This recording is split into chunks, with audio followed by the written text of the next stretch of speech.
All right, if you're 60 or older and you could only have one exercise to do, we are going to tell you what we think the one is the best. It is simple, effective, and a huge benefit for your body if you do it right. That's right. And you've probably guessed it. We're talking about walking for exercise. Oops, sorry, Mike. Taking my camera spot. I know, sorry. Anyways, we are going to talk about, before you hit the pavement and start your walking program, how you can protect your joints, particularly your knees, hips, and back. So walking is very healthy. Bob and Brad, the two most famous physical therapists on the internet. I'm Brad. I'm Mike, and behind the scenes we have Bob, and together we are the most famous physical therapy team on the internet. Well, in our opinion, of course, Mike. And if you're new to our channel, like this video, please subscribe. There you go, subscribe. All right, now, before we get into other things, we first must talk about what we mentioned, walking properly so that you don't put excessive abuse on your knees, hips, and back. Mike, can you describe it and educate these people? Yes, I can show them, actually. So most people, I'm just going to rope my pants. Oh, I have wow, look I at have long those socks on today. Holy mokers. Those compression ones. Yeah, my calves are a little sore anyway. What we're talking about is most people, when they walk, they do a heel strike. Their foot is far out in front of them. What this actually does is put much more impact forces in your joints from your ankle all the way up to your low back. You can see that line there. So what we want to do is actually walk with a soft or bent knee when we are walking. This is going to engage your muscles a lot more and take stress off your joints. So if you are getting back to walking or have sore joints in your legs, this can really help.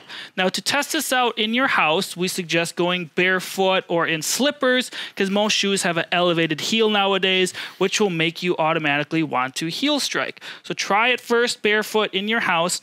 Walk around like you normally would. So if you're a heel striker, walk around and place your hands on your buttock. Feel how much your glute is actually engaging. Now, after about 10 steps... Just wait, what do you the hands are on the buttocks for...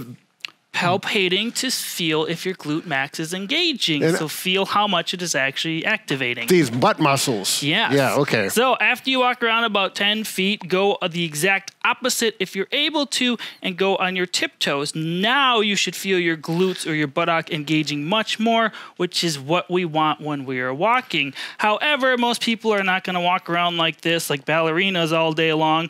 So go down to a soft bent knee. You can land with kind of a flat foot like this, or on your forefoot a little bit if you are comfortable. You're going to have to shorten your step length and just go slower, but over time, it'll start to feel more normal.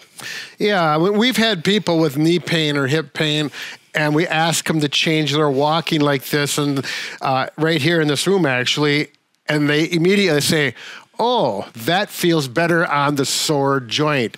So it does work, and it can be very, it can respond very quickly. I've got a little analogy. Can we look at this right down on the floor?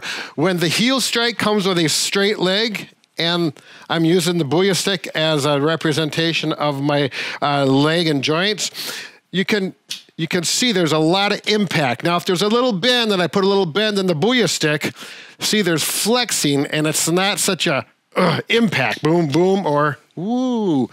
Just something I thought of. Are your bones made out of Booyah sticks? Well, Bob. Mike, come on. This is like working with Bob. Okay, let's go on. So now that we taught you how to walk properly, we want to explain why walking is the best exercise for people over 60. That's right. Number one, we're talking about cardiovascular, heart and lungs. You get good benefits from that. And it's one of those things that is just overall good. Let's talk about strengthening muscles, legs, hips, and back and core muscles get strengthened. If you want to actually add strength to your arms and shoulders, if you add walking sticks, that can really change and add about, they estimate, 15 to 20% more loss of calories when you're doing that. It does help. We do have a video on how to walk properly with these. But anyways, I'm going off on another tangent. You are rambling. Another benefit is improves your balance and can reduce your fall risk. So if you're someone that's more sedentary, simply walking more can help improve your balance as well. You can take the second. I can? No, thank you. The next thing is it actually boosts your mental health. It can help lower stress and enhance your mood. This has to do with good feel hormones and reducing cortisol and stuff like that, but we're not that nerdy. But oftentimes, if I'm tired or lethargic, just go for a walk and you feel refreshed. That's right, and it's very accessible. You can simply take a good pair of shoes, make sure comfortable shoes. We do have videos on good shoes for walking as well. But other than that, that's all you need. Get out, enjoy your walking. Now, the next part we want to talk about is the golden rule of walking progression.